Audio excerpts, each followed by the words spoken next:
Dogs and cats abandoned in shelters when the tornado struck Kentucky are now in better care. Florida Urgent Rescue transported dogs and cats out of the destruction in Kentucky to a shelter in Michigan. News4JAX reporter Bree Isom joins us live. Bree, the organization completed its first mission on Wednesday. They did, and it went wonderful, according to the executive director. He said they're going to keep on doing transports throughout the month to make sure these animals get in better care. Destruction covering Kentucky after a tornado tore through the western part of the state a few weeks ago. After natural disasters like this, animal shelters become even more overwhelmed. There's a wave of stray dogs and cats that come into the shelter, and there's a wave of owner surrenders that come into the shelter from people who lost their house, they lost their job, they have to move or move in with relatives.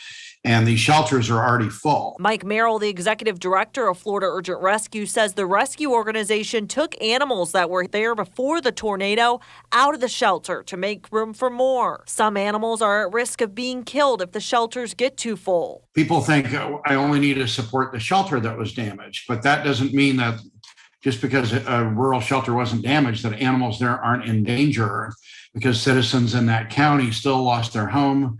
They're still impacted, so animals are still coming in. Merrill says the rural shelters had very limited resources before the tornado. He says a lot of the attention has been focused on the hard-hit areas, but there are smaller towns not getting much help. On Wednesday, Florida Urgent Rescue completed its first transport. The organization transported 7 dogs and 5 cats from the Caldwell County and Marshall County shelters to the Humane Society of Southwestern Michigan. The trip itself was very eye-opening and very heartbreaking. The devastation was just really difficult to see. Unfortunately, a lot of lives were lost. Animals once in overcrowded shelters given some space to find forever homes. A heartwarming story this Christmas. Now, all those dogs and cats were updated with their vaccinations before they transported to the other shelter. Now, coming up at 11, more on this adventure and why the executive director says he wants to do more of these transports. I'm reporting live in Jacksonville. Bree Isom, Channel 4, the local station.